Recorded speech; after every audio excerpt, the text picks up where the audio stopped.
y vamos con la clase de hoy día.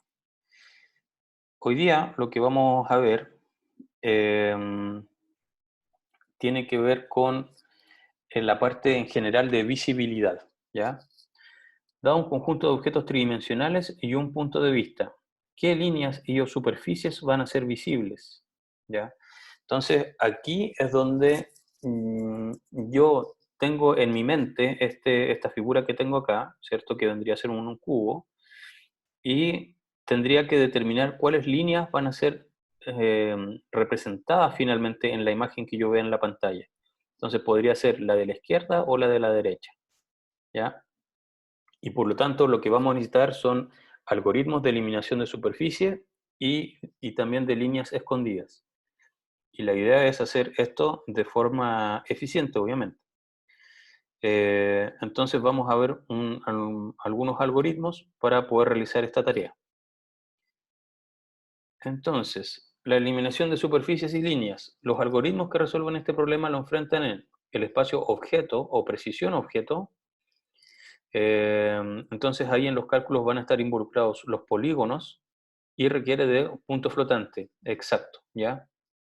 Es decir, ahí voy a necesitar un nivel de precisión elevado en cuanto a los cálculos, ya sea de intersecciones o de lo que tenga que hacer, de proyecciones, lo que sea. Y lo otro es en el espacio imagen o precisión imagen, ¿ya? Que muestra la visibilidad de píxeles y usa precisión entera, ¿ya? Entonces ahí yo voy a estar trabajando con píxeles y básicamente en función de la resolución que tenga mi pantalla es que voy a aplicar estos algoritmos. Entonces vamos con la precisión objeto. Los algoritmos de precisión objeto realizan el proceso de cálculo en el sistema de coordenadas del objeto. Se compara directamente cada objeto con el resto de los elementos, eliminando los objetos enteros y las partes no visibles de cada objeto.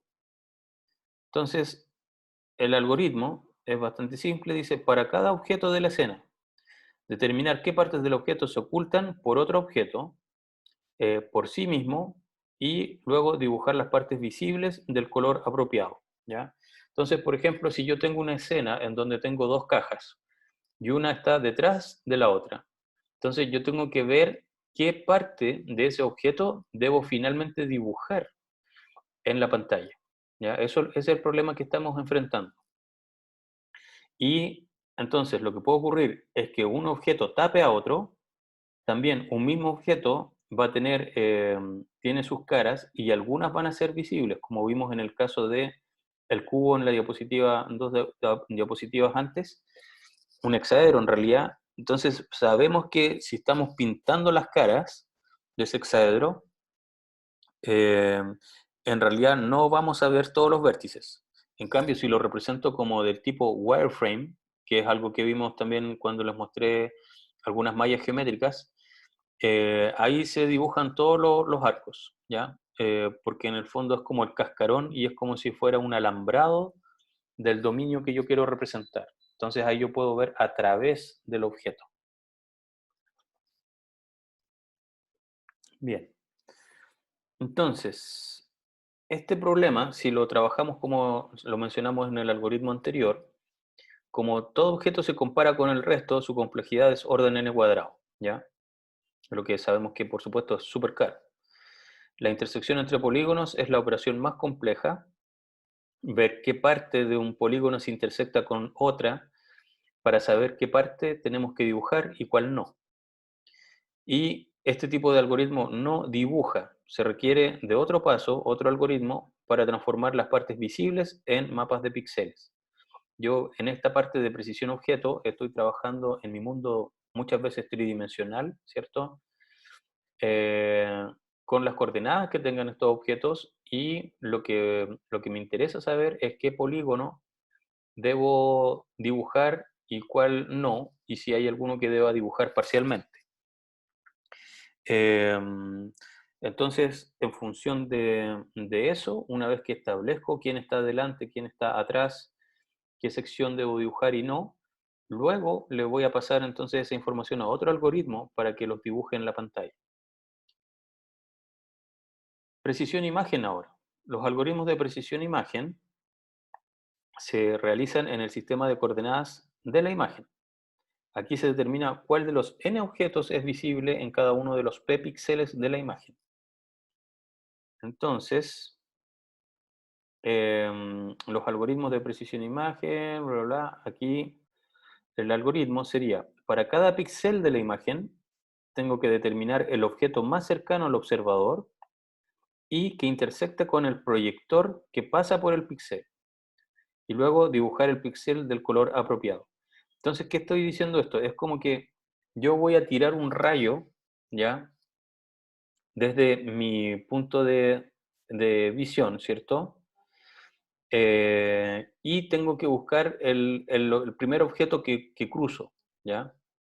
Y para ese, como voy a ir barriendo por los n píxeles, entonces ahí tengo que, una vez que ya choqué con algún objeto, tirando este rayo imaginario, voy a recuperar el color asociado a ese objeto y voy a colorear mi píxel por donde pasa ese rayo con esta información.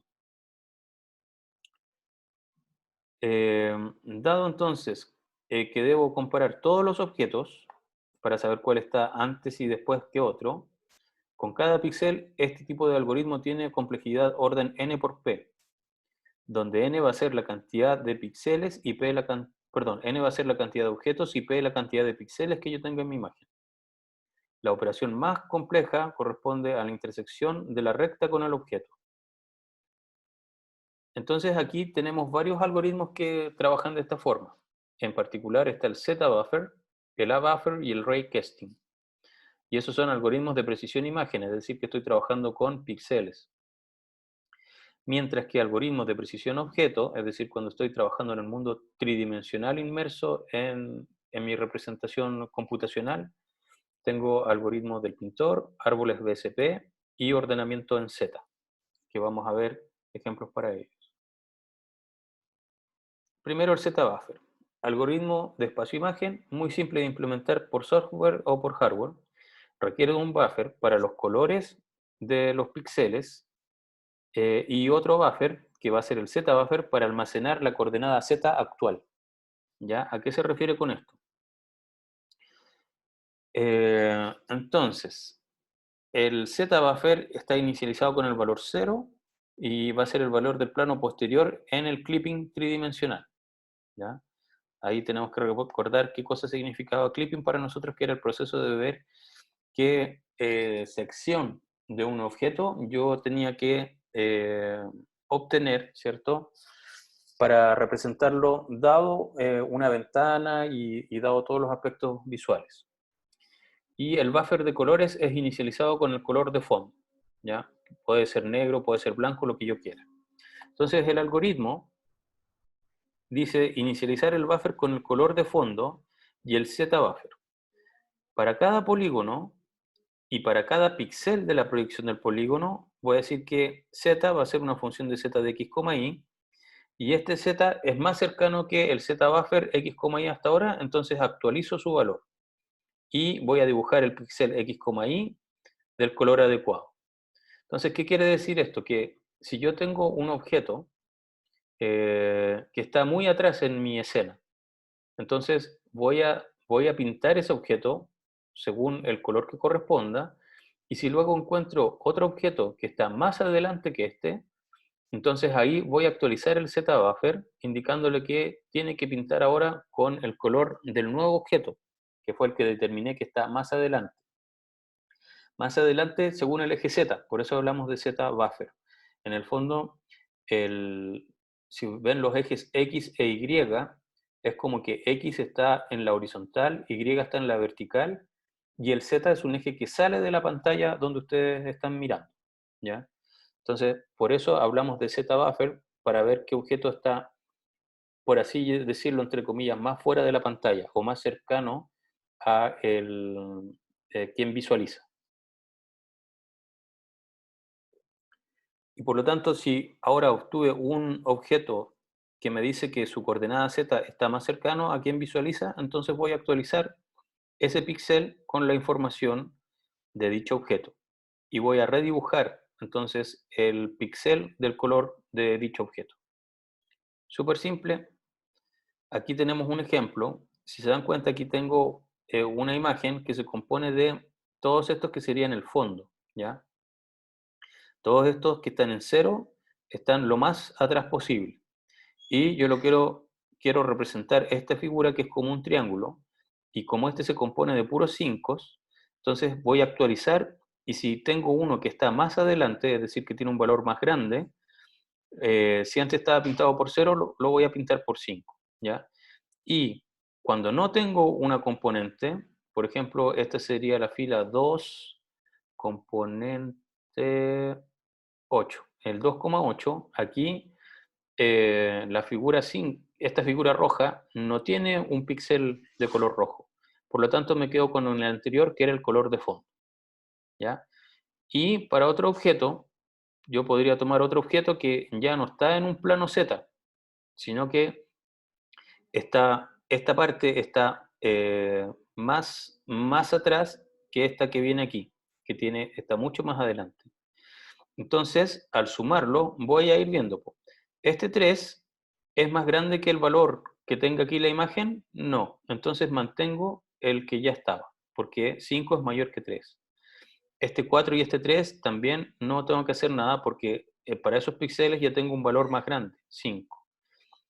Aquí, cuando llegamos a la igualdad, simplemente por una cosa de definición, me voy a quedar con el más reciente, ¿ya? Entonces, como 5 es igual a 5, me quedo con el nuevo. Y este 4 y este 3 no los voy a pintar porque ya tenía un 5 pintado ahí.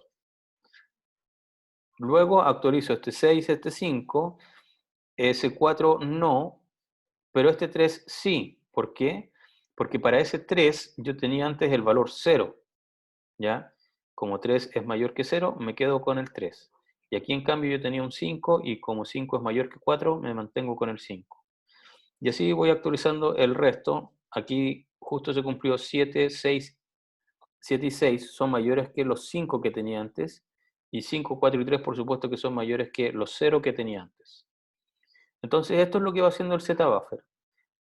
Por cada píxel y por cada objeto que yo quiero representar en mi escena, tengo que ir calculando su profundidad en Z, y si el valor en Z es mayor que lo que ya había, entonces mayor o igual, entonces actualizo ese píxel y lo pinto del color que corresponda, ¿ya? Según el objeto.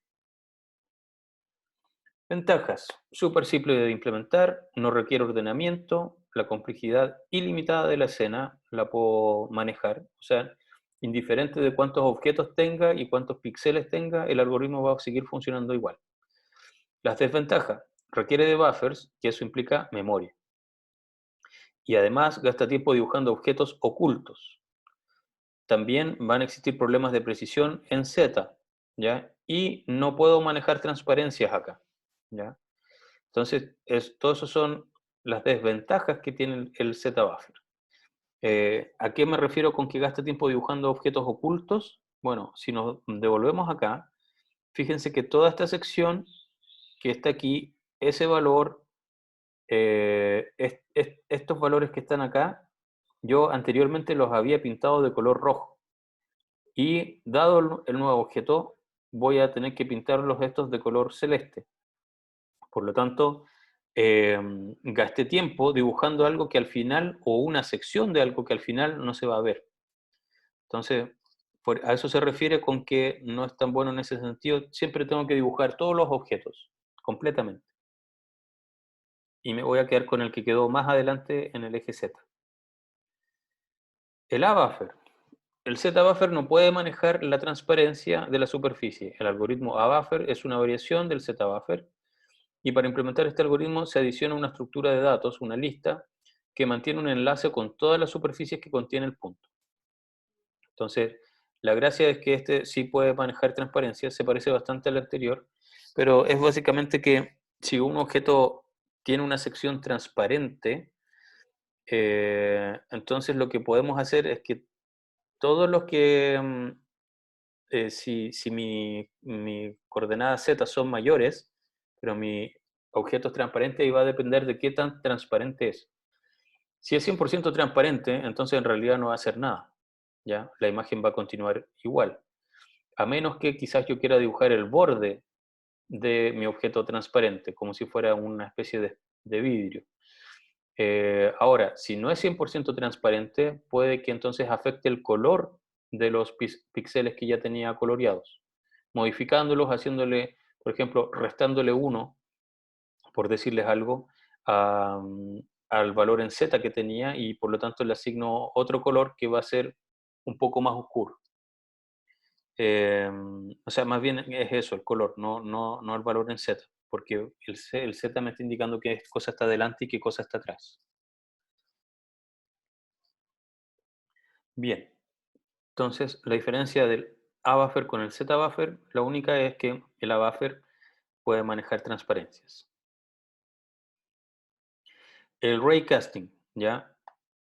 Esta técnica permite encontrar objetos visibles utilizando rayos de luz, entre comillas, que van desde el observador hacia la escena, el sentido inverso del rayo de luz proveniente de la escena. Los rayos pasan a través de cada píxel de la pantalla y de las intersecciones resultantes se elige aquella que sea la más próxima al observador. El píxel se coloca con color del punto intersectado. Entonces voy a estar tirando rayos eh, que van a chocar primero con el píxel y luego van a ver cuál es el objeto más cercano eh, a este rayo. Y voy a agarrar su color y lo voy a pintar de ese color.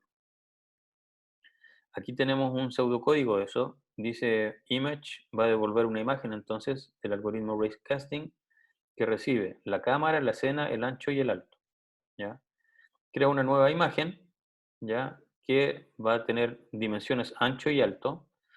Luego, para todo píxel i, ¿cierto? Dentro de las filas y para todo píxel j dentro de las columnas, eh, entonces voy a decir que el rayo, voy a construir un rayo, ¿cierto? Que atraviesa el píxel utilizando la cámara y la componente i, j, ¿ya? Entonces 0, 0, luego 0, 1, 0, 2, y así voy a ir barriendo, entre comillas, todo el conjunto de píxeles que tenga mi pantalla. Luego voy a buscar la intersección del punto, que voy a encontrar la intersección utilizando el rayo y la escena.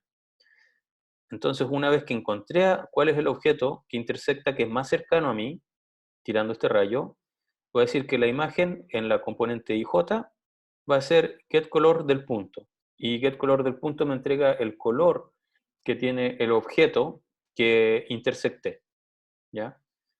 Y por lo tanto, para ese píxel le asigno el color del objeto que fue el primero con el que yo me topé, ¿ya? O sea, el que está más adelante, no me refiero al primero que yo encontré que chocaba con el rayo, porque si está más lejano ese objeto, en realidad es el más cercano utilizando el rayo. Y bueno, salgo de los ciclos y finalmente retorno la imagen. Bien simple el algoritmo, es súper simple de implementar.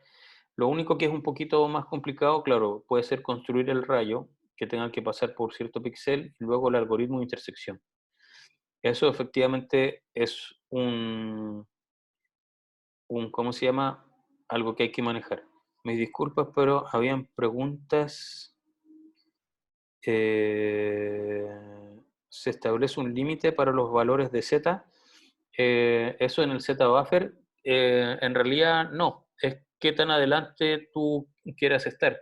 Y por lo tanto, eso como no tiene un límite la componente Z, al final todo esto se normaliza. Entonces, si tienes objetos con Z muy pequeños, muy cercanos a cero, y otros objetos que tienen un Z muy grande, entonces eso va a hacer que se vea como que tienes objetos muy, muy, muy lejanos y otros objetos mucho más cercanos.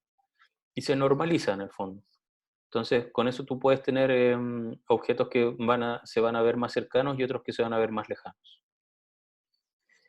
El raycasting no considera transparencia, así como lo tenemos implementado, no, porque en el fondo está buscando con qué objeto choca. Si considerara transparencia, entonces no me bastaría solamente saber con qué objeto choco, sino que si además este objeto es transparente o no. Y en realidad se vuelve bastante caro si quiero manejar transparencia, porque tengo que ver cuál es el primer objeto que choco que no es transparente. Y en función de ese, tengo que ir variando su color en función de qué tan transparentes son los objetos que están más adelante en la escena para él. Entonces, claro, o sea, de hecho, yo lo puedo modificar el raycasting para que considere transparencia, pero se vuelve mucho más caro, obviamente, ¿ya? Que en el fondo hay que encontrar el primer objeto que no es 100% transparente, y ese podría ser el final de la imagen, pues decir que tengo solamente objetos transparentes y llegué y choqué con el fondo. Y el fondo se puede definir como ustedes quieran, por defecto blanco o negro, ahí va a depender de dónde estén trabajando. Entonces, el raycasting es necesario determinar la intersección, ¿cierto?, de un rayo con los objetos de la escena. Tenemos modelos de sólidos, como por ejemplo una esfera, un cilindro, y superficies, plano, un conjunto de triángulos o de polígonos en general. Eh, los rayos son líneas paramétricas definidas por un origen, un P0, y una dirección, D. La ecuación del rayo entonces es P en función de T, que es mi parámetro que yo voy a ir variando. Típicamente, como lo hemos dicho, este T siempre se opta por trabajarlo entre 0 y 1. Por lo tanto, voy a tener un P0 y este parámetro T que va a ir, que es un escalar, ¿cierto?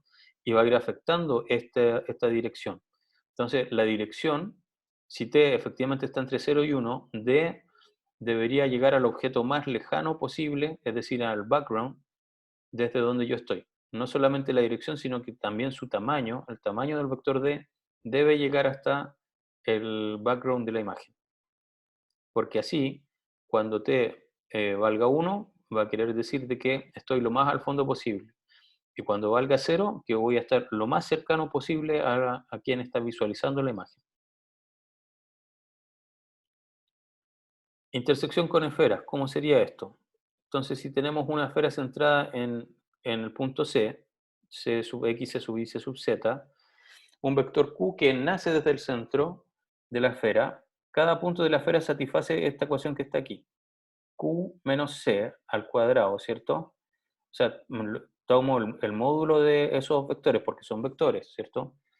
Q menos C, lo normalizo, lo elevo al cuadrado, ¿cierto? eh, menos r al cuadrado tiene que ser igual a cero.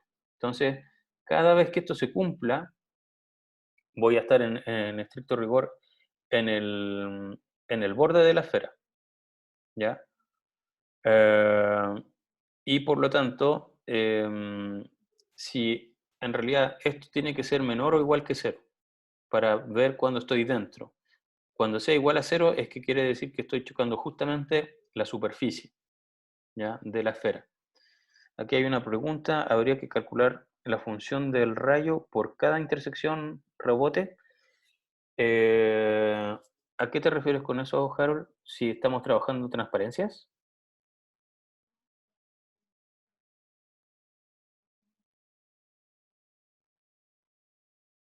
en general.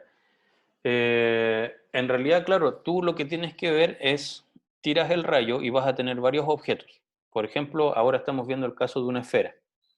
Y tiro el rayo y tengo que ver en qué momento este choca con la esfera. Si es que choca. Y si es que choca, entonces tengo que ver si no tenía otro objeto anterior que estuviese más cercano, ¿cierto?, al rayo que había lanzado, es decir, la distancia entre yo, que soy quien está viendo, y la posición donde choqué. Tengo que ver si no tenía uno que estuviese más cercano anteriormente. Si había uno más cercano, entonces no actualizo nada. ¿Por qué? Porque quiere decir que hay otro objeto que está antes de este, según ese rayo. En cambio, si lo que tenía guardado para ese rayo era el infinito, por así decirlo, o un número negativo en realidad, entonces lo tengo que actualizar con la nueva distancia. Y ese rayo se tiene que hacer por cada píxel barriendo por filas y columnas, ¿ya? Por ejemplo, si tienes una pantalla de 1440 por, por 1280, por decirle cualquier cosa, entonces tienes que verificar 1440 por 1280 píxeles, ¿ya? Y eso, por cada uno de ellos, tienes que calcular entonces la intersección con todos los objetos que estén en tu escena, para saber cuál está delante de otro, ¿ya? Entonces, esas son las operaciones que tienes que realizar. Y claro, son un montón. Tienes que realizar muchas, muchas operaciones. Es por ello que las tarjetas gráficas están optimizadas para calcular intersecciones y cosas por el estilo. Y también, al tener muchos núcleos, entonces puedo pasarle de... Cada vez que le pase algo, por ejemplo, le puedo pasar toda una fila, 1440 píxeles al tiro, que cada núcleo vea por sí solo qué pasa para un píxel. Y entonces eso lo repito muchas veces y con eso puedo cargar la imagen más rápido. Em, entonces, íbamos aquí, estábamos diciendo que el radio era, era R, ¿cierto? El radio de la esfera. Y podemos, o sea, recordamos entonces que P de t, la función paramétrica, es P0 más el parámetro t, que es el escalar, por d. Si sustituimos entonces, nos queda que el Q yo lo voy a reemplazar por mi rayo, que es P sub 0 más T por D. A eso le resto C, que es el centro de la esfera. Entonces normalizo, elevo al cuadrado y veo si eso es igual a R al cuadrado. Si es igual a R al cuadrado, entonces quiere decir que estoy justamente sobre la superficie de la esfera. Si llamo D sub P a P sub 0 menos C, ¿ya? ¿Por qué haría eso? Porque P sub 0 es un valor fijo y constante, y C también es un valor constante. Entonces puedo calcularlo y así no tengo que estar realizando esto todo el rato. Y lo que voy a ganar entonces con eso es que eh, puedo desarrollar la ecuación y al finalmente voy a obtener esto que aparece aquí. La ecuación que debo verificar que es igual a 0 es t cuadrado más 2t en función de d, producto punto de p, ¿ya? Más dp normalizado, eso al cuadrado, menos el radio al cuadrado de la esfera. Entonces, ahí con eso yo voy a obtener un valor de t que me va a indicar en qué momento choco con la esfera. Si desarrollamos más la ecuación, entonces ya teníamos eso que está ahí. Si no existe una solución para algún valor de t, quiere decir que no hay intersección. Si hay dos soluciones con T1 menor que T2, T1 va a corresponder al punto donde el rayo entra a la esfera y T2 correspondería al punto donde el rayo sale de la esfera. Ok. Intersección con otros elementos, bueno, ahí tendríamos que investigar, ¿cierto? ¿Qué pasa si ahora quiero trabajar con un cilindro, con un plano, con un triángulo? ¿Cómo se realiza este cálculo? Ahora, como yo les decía anteriormente, si estamos trabajando, me refiero anteriormente en otras clases, si estamos trabajando con mundos tridimensionales, típicamente el ejemplo más fuerte que estamos acostumbrados a ver es cuando estamos trabajando con juegos, ¿cierto? Con consolas de juego. A fin de cuentas, prácticamente todos los objetos se traducen simplemente en una lista de triángulos, ¿ya? Entonces, las tarjetas de video están optimizadas para calcular intersecciones entre triángulos e intersecciones entre un rayo y un triángulo, ¿ya? Está casi cableado por hardware esa parte y son súper, súper, súper eficientes calculando intersecciones. Entonces, claro, se puede ver como que es una tarea pesada, pero como hoy en día cada vez más las tarjetas gráficas tienen más núcleos y están optimizados para realizar estas tareas de multiplicación, de intersección y todas esas cosas con matrices, entonces son muy eficientes realizando esa tarea, ¿ya? Eh, Y obviamente lo que pasa es que si le estamos sacando el jugo, entonces el problema que comenzamos a tener es que las tarjetas se empiezan a calentar también. Y ahí empezamos a tener problemas a largo plazo. Es decir, puede ser que una tarjeta gráfica le saquemos tanto el jugo que finalmente se termine quemando. Sin ir más lejos, a mí me pasó ya con un computador una vez que le exigía tanto a la tarjeta que se me terminó quemando y tuve que comprar otra tarjeta gráfica para reemplazarla. El computador estaba ahí pegado, no hacía nada. Yo lo encendía y quedaba en blanco.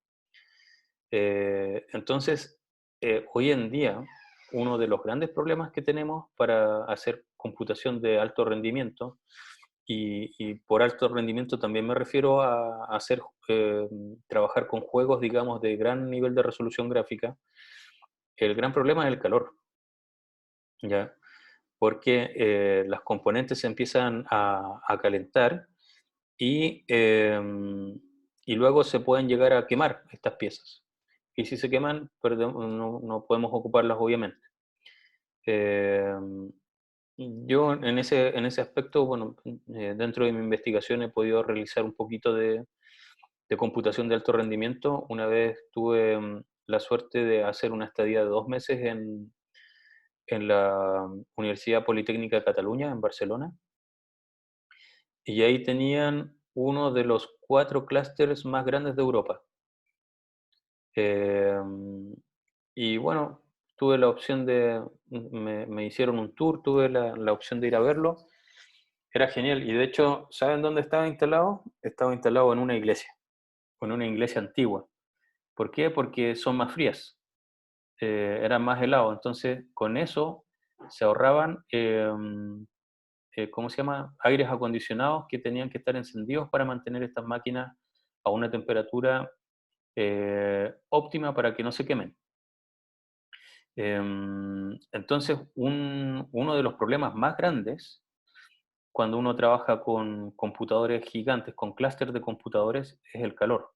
De hecho, me contaban ahí de que creo, si mal no recuerdo, se echaban en ese clúster, la universidad se echaba como 1 millón de euros anuales por mantener, por tenerlo corriendo, en el fondo. Imagínense, esa es la cuenta de la luz, 1 millón de euros anuales. Entonces, claro, y esos clústeres se necesitan porque en el fondo sirven para resolver problemas de forma paralela que son muy pesados y que serían muy complicados de resolver en una máquina utilizando solamente programación procedural. Con respecto al sonido, claro, bueno, les daba un poco lo mismo porque en el fondo eso estaba dentro de la iglesia, no había mucha gente dentro de la iglesia salvo cuando había que cambiar alguna pieza o hacer alguna mantención y la gente estaba más bien sentada en su oficina a metros de distancia, muchos metros de distancia, cientos de metros, y se conectaban simplemente por una consola y mandaban a ejecutar las tareas. Entonces, el sonido no es tan problemático, eh, dado que uno se puede conectar remotamente a los servidores. Eh, y les estaba, claro, refrigeración por agua bendita, claro. Lo que les estaba comentando es que justamente cuando yo estuve ahí, me comentaba la gente de allá que ahora, bueno, ese era un clúster de, ¿cómo se llama? De núcleos principales, o sea, de CPU, no de GPU. Y lo que habían decidido era que se iban a pasar, en la próxima vez que renovaran su clúster, se iban a pasar a GPU, porque la gracia de la GPU, si bien, como hemos conversado anteriormente, lo que les he estado diciendo es que las GPU no son procesadores que sirvan para hacer cualquier cosa, en particular con un if se mueren. Si uno va a tirar a la GPU programas que tienen if, no vale la pena. De hecho, uno no va a ganar nada aunque tenga miles de procesadores. Eh, pero la gracia de la GPU es que utilizaban, o sea, necesitaban menos refrigeración que las CPU. Entonces, claro, iban y también utilizan menos espacio generalmente. Entonces iban a comprar millones de millones de millones de millones de GPU. Y así, con eso querían tener más procesadores, quizás no tan inteligentes, por así decirlo, como una CPU, pero al tener más se pueden resolver los problemas finalmente por fuerza bruta. Y lo otro en donde iban a ganar fuertemente, que la universidad, la administración de la universidad lo agradecía mucho, era en los recursos de refrigeración que uno tenía que estar invirtiendo año a año.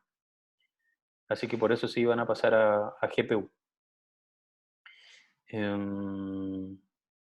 Y claro, pues eso son, como les decía, son las tarjetas gráficas están pensadas y optimizadas para resolver problemas que tienen que ver con matrices. Y cada vez se está ampliando más, digamos, el mundo, el uso de las tarjetas gráficas con CUDA en el fondo, que CUDA es como el lenguaje, por así llamarlo, que permite interactuar con órdenes directas a la GPU. Eh, y cada vez se está abriendo un poquito más hacia avanzar a que quizás no esté tan optimizado simplemente para hacer cálculos de intersección o, ¿cómo se llama? O cálculos de rayos, pero que se pueda ampliar un poquito más el lenguaje y que lo puedan utilizar con otro tipo de cosas. Entonces, bueno, todo eso era para contarles un poquito los problemas que se tienen en realidad en la tarjeta gráfica cuando estamos trabajando con computación de alto rendimiento. Y también con los juegos, o sea, quienes tengan juegos, quienes utilicen una Xbox o una PlayStation hoy en día, hay juegos que realmente requieren de mucho recursos. Y ahí está todo el rato sonando el ventilador de la consola a fondo. También es súper fácil tocarla y darse cuenta cómo se van calentando. Entonces esos son los problemas que tenemos. O sea, si queremos ir más rápido, entonces muchas veces eso, por los circuitos que estamos utilizando, va a hacer que esto se caliente más y el hecho de que se caliente tiene el problema efectivamente que podemos incluso matar la GPU. O bien necesitamos mantener refrigerando esto y eso se traduce en costo monetario, obviamente. Bien, continuamos entonces. Raycasting, intersección rayo polígono. La idea es encontrar el punto P de intersección con el plano y chequear si el polígono contiene AP. Eficiencia entre un 75 y un 95% del tiempo es dedicado a intersecciones.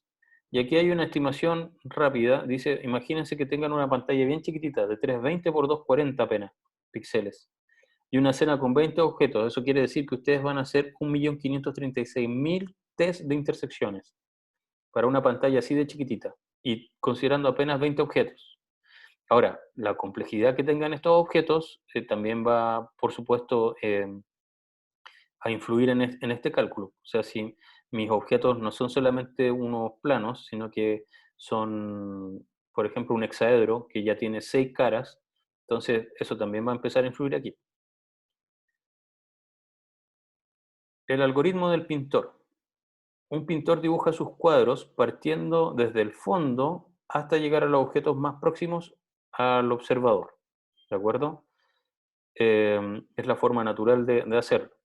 La idea no es estar pintando, ¿cómo se llama? Cosas que luego voy a, entre comillas, sobreescribir. Entonces, el algoritmo del pintor utiliza este mismo razonamiento, el algoritmo del pintor computacional, por supuesto. Dibujar las superficies desde atrás hacia adelante. Las superficies más cercanas son dibujadas sobre las superficies de fondo. Entonces, si yo tuviese este dibujo que aparece aquí, la pregunta es si el círculo está antes del rectángulo o el rectángulo está antes del círculo.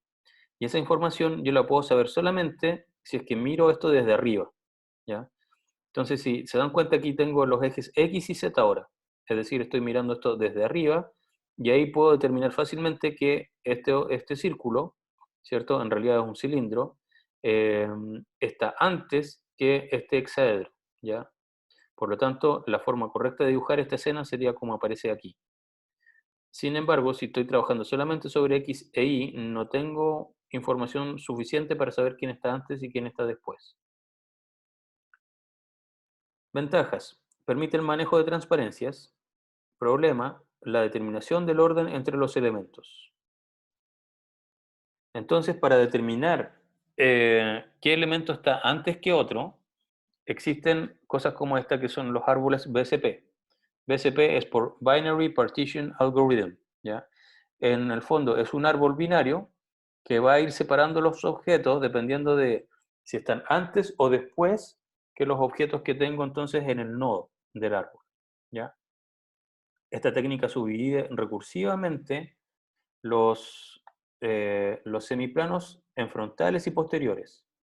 La generación entonces de un árbol BCP es un preproceso. Tengo que calcular lo anterior, ¿ya? Y este tipo de árbol permite generar imágenes desde cualquier punto de vista. Entonces, aquí tengo una figura, ¿ya?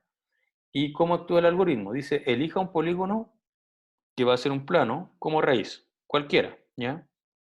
Realice una separación recursiva de planos frontales y posteriores, definido por la normal de dicho plano. Entonces, aquí lo que yo voy a hacer es que voy a tomar este polígono, el 5, lo voy a tomar como raíz, ¿ya? Porque dice cualquiera, así que tome el 5.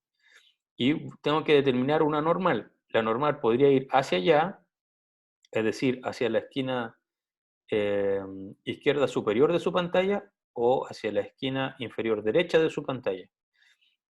Según eso, yo voy a definir qué cosa es frontal y qué cosa es posterior. Entonces, supongamos que tomé esa dirección, yendo hacia la esquina superior izquierda. Eso va a ser frontal. Por lo tanto, tiro aquí una recta que me va a dividir y tomando esta dirección, yo puedo saber todas las cosas que son frontales. El 3 está completamente delante del 5, el 4 también está en el plano delante del 5. Pero esta recta, si se dan cuenta, cortó el segmento 2 en dos partes, en 2A y 2B. Y por lo tanto, el 2A va a estar en la parte frontal, siguiendo la normal, y el 2B va a quedar en cambio en la parte posterior, siguiendo dicha normal. Y el 1 es algo que está completamente atrás. Luego repito el proceso porque en realidad en cada nodo de mi árbol yo debería tener un y solo un elemento. En estos momentos yo tengo nodos que tienen más de un elemento. Entonces vamos a partir con el frontal y vamos a tomar el 3, ¿ya? Y el 3 lo vamos a definir con esa dirección y vamos a decir que lo que esté apuntando hacia allá va a ser frontal y lo que esté entonces en el otro sentido va a ser posterior a este polígono, ¿ya? Entonces nos damos cuenta que hacia allá, obviamente no tengo que hacer nada con respecto al 5, porque no lo voy a dividir en 5A ni 5B. El 5 ya está considerado dentro ¿cómo se llama? De un nodo anterior. Así que por lo tanto ese ya no lo voy a poner aquí como anterior y posterior. Solamente tengo que ver con los otros que estaban al lado mío anteriormente. Entonces yo sabía que el 2A y el 4 estaban conmigo, es decir, con el polígono 3, y el 2A está delante mío, mientras que el 4 está atrás mío. Por eso entonces a la izquierda dejé el frontal, que sería el 2A, y a la derecha dejé el 4, que sería posterior. Finalmente, el 1 y el 2B tengo que hacer lo mismo. Voy a elegir el 1, ¿ya? Y según esta dirección normal, el 2B está antes que yo, que el 1. Entonces, con eso logré construir un árbol en donde tengo en los nodos los polígonos o subsecciones de polígono, como ocurrió aquí con el 2A y 2B. eh, y cada nodo tiene un y solo un polígono. Y lo que voy a decir entonces es que si me voy por la rama izquierda, va a ser frontal a mí, mientras que si me voy por la rama derecha, va a ser posterior a mí. Como ya calculé quién está antes y quién está después, ¿cierto? Ahora yo puedo utilizar el algoritmo del pintor para saber qué voy a ir pintando antes y qué cosa voy a ir pintando después. Entonces, con respecto al rendering, se usa el siguiente algoritmo recursivo y dijimos que desplegamos los polígonos que están detrás de la raíz, no puede ocultar a la raíz. Vamos a, entonces, vamos a primero desplegar los que están detrás de la raíz. Luego vamos a desplegar la raíz y finalmente vamos a desplegar a los polígonos que están frente a la raíz, ¿ya? Y estos podrían tapar eventualmente a la misma raíz. Esto como es de carácter recursivo, entonces nos damos cuenta que yo tengo que partir pintando lo más posterior, ¿ya? Y en este caso, lo más posterior, ¿quién sería?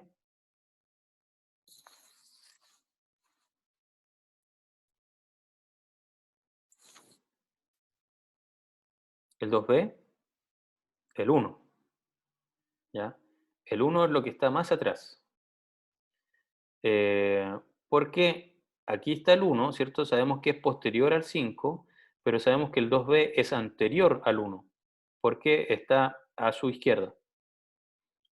Entonces, debería dibujar el 1, luego voy a dibujar, ese ya fue el que estaba más atrás, luego debería dibujar el 2B o el 5. El 2B, perfecto. Entonces, y como yo no tenía nadie posterior al 1, entonces, entre comillas, dibujé todos los posteriores al 1, que sabemos que no son nadie, luego voy yo, que sería, entre comillas, la raíz de este subárbol, el 1, y luego voy a dibujar todos los que estén a la derecha. Entonces, este que está a la derecha, veo quién es posterior a él. Nadie, porque no hay nadie a su derecha. Luego me dibujo yo, 2B, y luego dibujo todos los que estén antes que yo, frontal, pero no hay nadie. Así que terminé con esta rama, me devuelvo al 1, y ahora, como terminé con este 1, este 5 se debe dibujar. ¿Ya? Dibujé el 5, ¿por qué? Porque dibujé primero todos los que eran posteriores a él.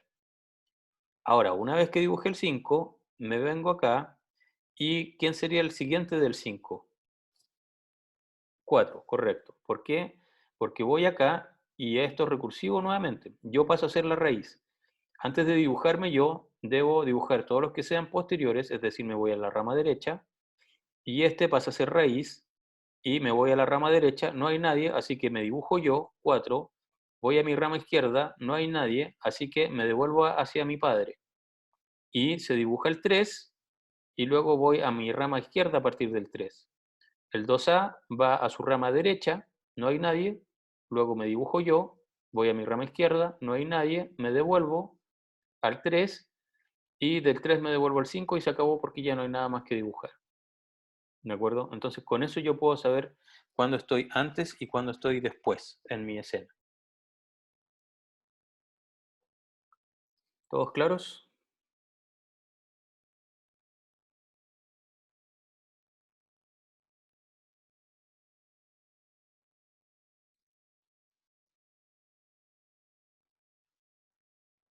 Entonces, em, la observación detrás y frente se determina con respecto a la posición del observador. Ahí hay un applet que de hecho ya no sé si todavía seguirá vivo. Y hay otro tipo de problemas que no se resuelvan con los algoritmos que estábamos viendo ahora, que sería este tipo de figuras. Aquí se propone entonces investiga el funcionamiento del ordenamiento en Z, que sería la generalización del algoritmo del pintor, investiga otros algoritmos de superficies y líneas escondidas, ¿ya? Y qué modificación harían el algoritmo del pintor para poder dibujar el ejemplo de esta figura. ¿Cuál es el problema aquí? Que hay aquí secciones del polígono están antes y luego pasan a estar después de otros. Entonces, ¿qué creen que podrían hacer ahí? ¿Cómo podrían modificar los algoritmos vistos?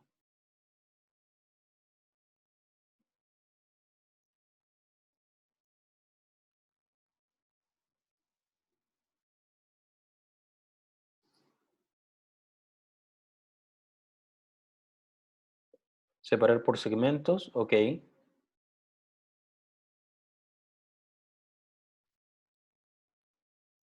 o subfiguras, de acuerdo.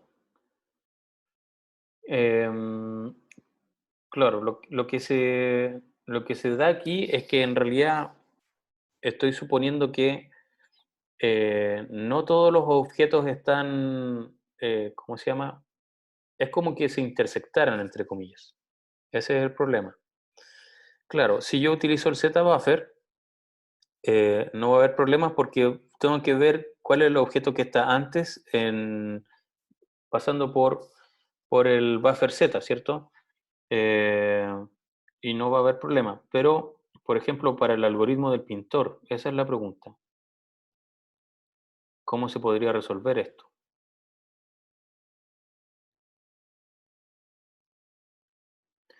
Básicamente es que en el fondo partes de esto van a tener que,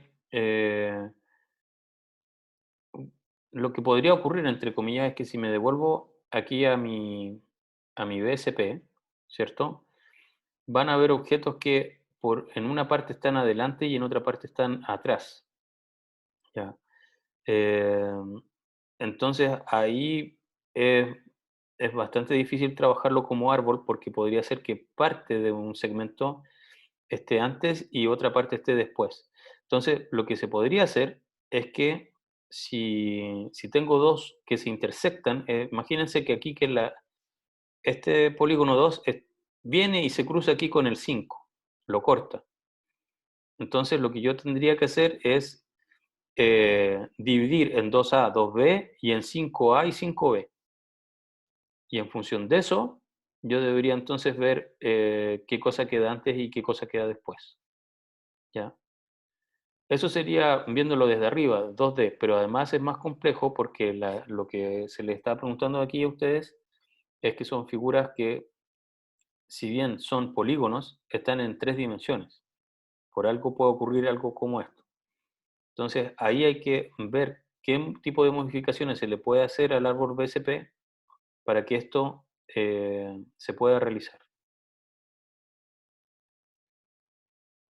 Preguntas.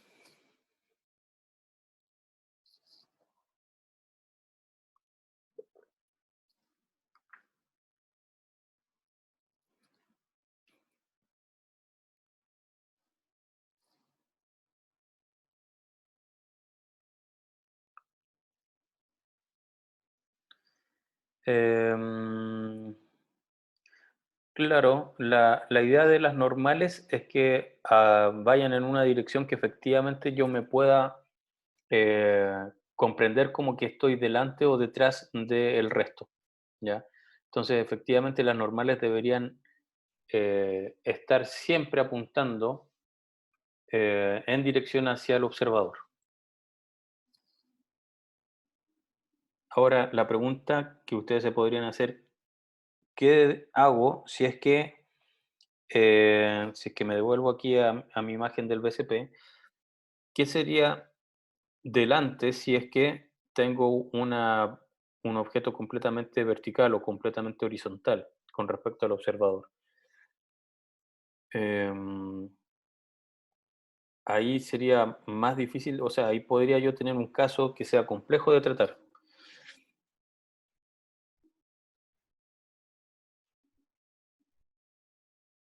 pero ahí hay que entrar a modificar los algoritmos existentes y ver qué se puede hacer.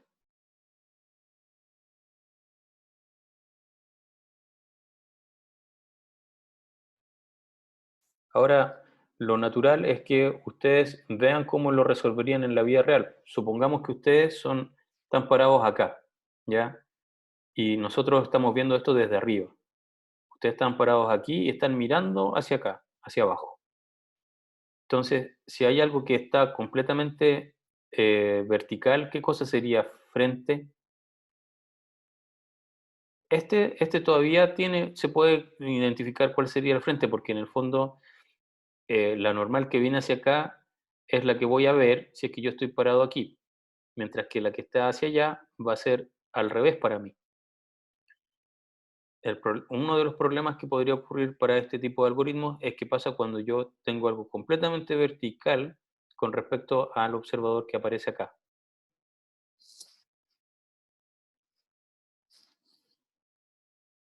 ¿Qué harían ahí?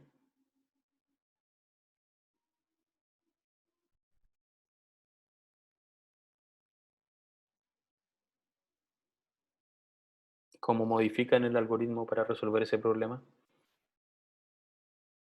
¿O no es necesario modificar nada?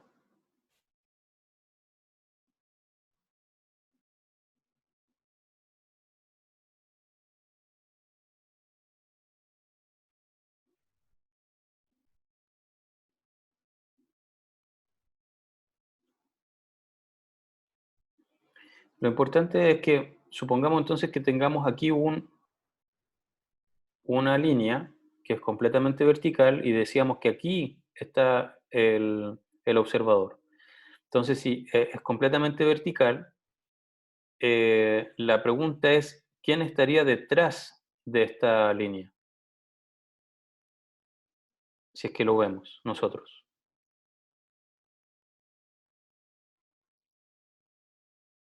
¿Están de acuerdo con que el 5 entre comillas, estaría detrás? Y si pasa también por aquí, si cruza por acá, también el uno estaría detrás, ¿ya? Entonces tienen que pensarlo de esa forma. Tienen que ver a quién van a tapar ustedes, y eso al final es lo relevante. El 5 yo lo voy a tapar y el uno también lo voy a tapar, ¿de acuerdo? Entonces, con eso ustedes tienen que arreglárselas para modificar, digamos, el árbol. ¿Se entendió? Y de hecho voy a tapar una pequeña sección del 5 y del uno,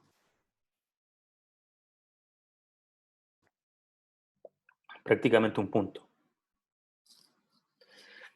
Ya, la idea entonces, Juan, es que imagínate que quien está mirando la escena está parado aquí, al lado de donde dice ejemplo, ¿ya? Por lo tanto, los frontales también están normales porque apuntan, digamos, hacia quien está mirando esta escena. ¿Qué pasaría entonces ahora si es que yo tengo un segmento que vamos a llamar 6, que está aquí, ¿ya? Y que es completamente vertical, ¿ya? Entonces la pregunta es, ¿hacia dónde va a apuntar mi normal? ¿Hacia la derecha o hacia la izquierda? Y es enredado, no es fácil de ver. Pero lo que sí yo puedo comprender es que si tengo un segmento acá, en realidad ese segmento, ¿a quiénes va a tener detrás de él? El punto es a quiénes tapa. Eso es lo que tenemos que nosotros ser capaces de reflejar en nuestro árbol. Y va a tapar una parte del 5, un punto del 5 de hecho, y un punto del uno. Entonces, bajo esa lógica, yo tengo que ver cómo actualizo mi árbol.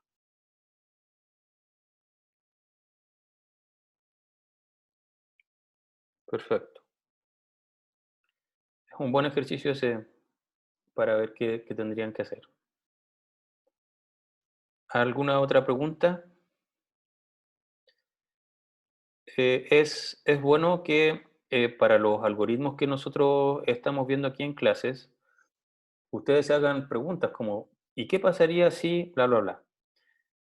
Porque efectivamente en un certamen yo les puedo preguntar variantes de algoritmos o bien considerar casos límite y decirles, ya, ustedes conocen este algoritmo, ¿qué hacen para resolver este caso límite que podría generar problemas? Y ahí la idea es que ustedes digan qué es lo que harían, cómo modificarían los algoritmos para ser capaces de representar el problema en sí. Así que es bueno que cuando vayan a estudiar, vayan realizando esos ejercicios. ¿Alguna otra pregunta?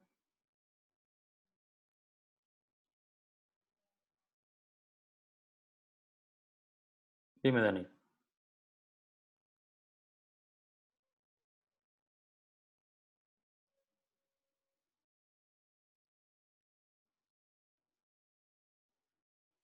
Si quieren activar el sonido, quizás a veces es más rápido, pero como prefieran.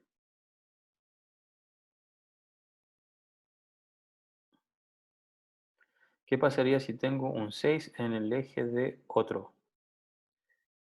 ¿Qué pasa, por ejemplo, justo aquí? El 6 pasa, justo coincide con esta recta. Entonces, fíjate qué es lo que, quién oculta a quién aquí. ¿Qué pasa entre el 5 y el 6? Si partimos con el 5, la pregunta es, ¿qué haces con este? ¿Lo dejas adelante o detrás? En realidad, para este caso, el 5, o sea, el 6, puede estar tanto adelante como detrás, porque en realidad no se intersectan entre ellos. Tú puedes definir hacia dónde lo dejas, pero la gracia es que si lo dejaste adelante o detrás, luego los otros te van a decir que si se viene sobre la parte derecha de esta rama, por ejemplo, si hubiésemos dejado adelante, frontal, teniendo este segmento, aquí me hubiese quedado el 2A, el 3, el 4 y el 6. Entonces, como el 6 está acá, ¿ya? Ese 6 va a ser frontal a, al 3. Así que quedaría aquí el 2A, y también quedaría el 6, ¿ya? Dado que decidimos dejarlo como frontal. Y una vez que estoy aquí, el 2A va a tener una normal que va a apuntar hacia allá, ¿cierto? Porque esa es la normal que está más cerca del observador, suponiendo que el observador está parado aquí. Entonces, el 6, ¿dónde lo pondrías? ¿Como frontal a 2A o posterior a 2A?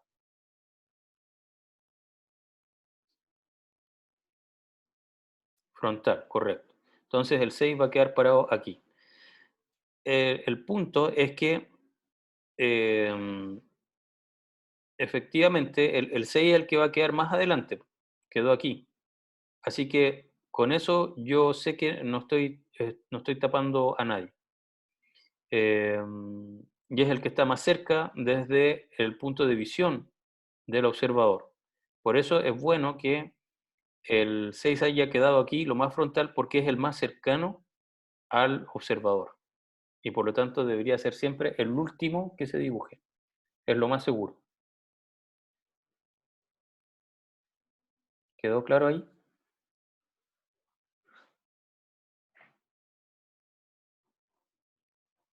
Perfecto. Bien, bueno, nos queda poquito tiempo, así que no voy a comenzar el siguiente tema. De todas formas, la siguiente clase el miércoles debería ser suficiente para ver lo que nos queda. Así que vamos a dejar la clase hasta acá. Les vuelvo a insistir que por favor las personas que aún no me hayan enviado un paper lo hagan a la brevedad, que antes de enviarlo ojalá también vayan a la página de aula y vean que no coincide con ninguno de los que ya escogió que han escogido sus compañeros, ¿de acuerdo? Em, claro, el próximo miércoles vamos a terminar de ver la materia y ya el miércoles siguiente sería el certamen. Así que eso, que descansen y nos vemos el próximo miércoles. Que estén bien.